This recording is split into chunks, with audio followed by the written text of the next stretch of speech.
आज आमच्या साहेबांची फर्माईश होती सुकी भेळ बनव. म्हटलं चला झटपट सुकी भेळ बनवूया.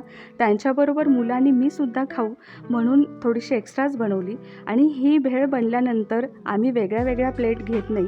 आम्ही एका ताटामध्ये चौघंजण खातो. त्याचा एक वेगळा आनंद भेटतो. खूप छान मनसोक्त खाता येतं, पोटभर खाता येतं आणि गप्पा मारत कधी ती भेळ संपून जाते कळतसुद्धा नाही. बरोबर की नाही? आणि हां, अजून एक अशी गोष्ट आहे, की मला आठवली म्हणून बोलते, की आपण जे काही जेवण बनवताना विचार डोक्यामध्ये ठेवतो बघा, माणूस शांत बसला, की तो आपल्यालाच बोलत असतो.